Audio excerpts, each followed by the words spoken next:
Welcome back to AP US History. This is Chapter 14, Part 3. We've been discussing the Mexican War, uh, the fact that we have covetous eyes on the Southwest. We're going to send people down there to buy California. They rebuff us on that. We ask that we are going to perhaps buy New Mexico. The Mexican government is not interested in selling property to the United States. But the United States is going to pick a war with Mexico, and as a result of it, we're going to take a big chunk of Mexico. And I guess the adage might makes right, because we're going to be more powerful than the Mexicans, and after a couple of years, they're going to be defeated and have to negotiate a treaty, which is going to give up a considerable part of their territory. Of course, the Texans are just coming into the Union. The Mexicans are kind of upset about that. They had earlier agreed to $3 million that they would pay to U.S. citizens for property damage, but they defaulted on that because they didn't have the money. Eventually, President Polk will send John Slidell to Mexico City in 1845 to buy California $25 million. Well, they're not going to hear that. And then they're going to later decide, well, maybe we can buy New Mexico, for 25 or $5 million bucks. The U.S. would forgive all American sins. We'll pay the claims. The Rio Grande was going to be the Texas-U.S. border, and Mexico recognized the Rio Grande as the border. And so that mission pretty much failed. Declaration of war. How this gets started? Well, we send troops to the Rio Grande, and we provoke the Mexicans in firing upon us. And there, when blood is shed, of course, we have to defend American honor, and those lives have to count for something. And so, because of that, we're going to ask for a declaration of war. But Polk really did want to force the issue. And so there'll be 16 American casualties, mainly because we moved from the Nueces River down to the Rio Grande and just spoiling for a fight. Polk asked Congress for a declaration of war. Congress approved overwhelmingly. Many Whigs opposed the war in principle. The spot resolution was presented by Abraham Lincoln, and he wanted Polk to show him the exact spot where American blood had been spilled. Many Whigs believed that you had no legal right to the land south of Nueces. Southerner expansionists eager to take more Mexican territory because this might be more slave territory. Emerson feared that the slavery issue over the conquered territory would lead to a sectional crisis and perhaps war, and he certainly was correct in assuming that and prophesying that. U.S. initiated a three-prong attack during the war.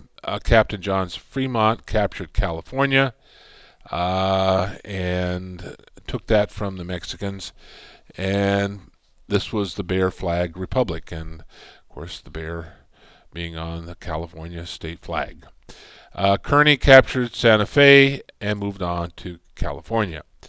Commodore John Sloat seized Monterey and San Francisco in California, and General Zachary Taylor will take Monterey and Buena Vista in Mexico. Things go pretty well for us during the Mexican War. It's hard to imagine that 50,000 troops could defeat 13 million Mexicans, but you have to understand that the Mexican people weren't necessarily all that enamored with their own government. But Americans do have a navy. The Mexicans don't. They seem to have more firepower, and their technology is going to overwhelm the Mexicans. Here shows John C. Fremont and California, and the bear, the golden bear. A bombardment of Veracruz. This is General Winfield Scott marching into Buena Vista. And he will push on to Mexico City.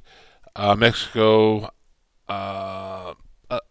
really is forced into a treaty that they never really wanted. The Treaty of Guadalupe Hidalgo, 1848, is pretty much one-sided. Nicholas Trist negotiated the treaty, despite being called back for it by bungling a deal. A bribe was Santa Anna, who took the money and ran. Provisions of the treaty: U.S. gains California, New Mexico, Arizona, Utah, and Nevada. And the Mexican government has never really forgiven us for this.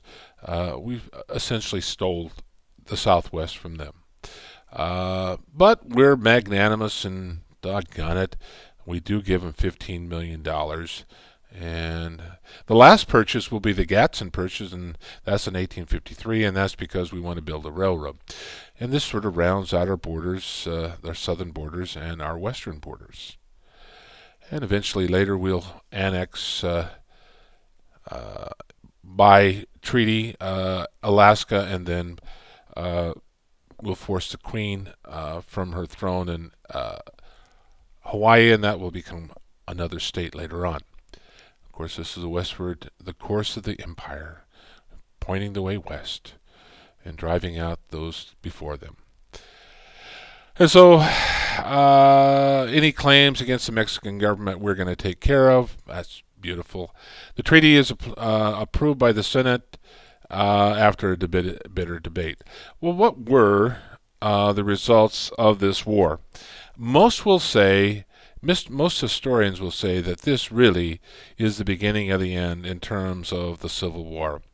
The bitterness over how this territory was going to be carved up into free and slave is going to drive a wedge between the North and the South that cannot be healed. In a sense, the Mexican War was the jumping off point for the Civil War. The abolitionists saw the Mexican War as a conspiracy by the South to add more slave states.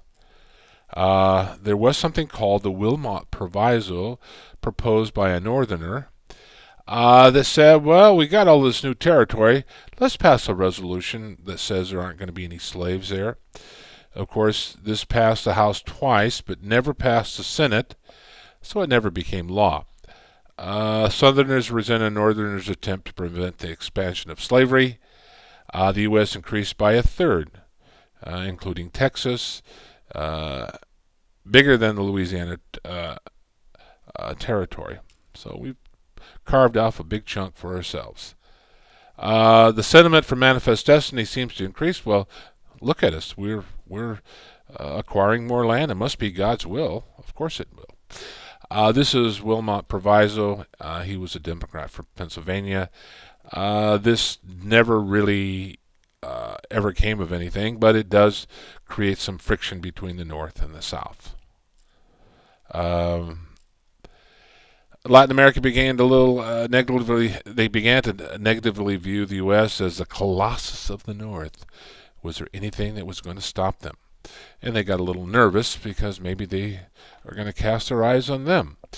U.S. forces experience some training in the war, which will provide some leadership for those generals during the Civil War.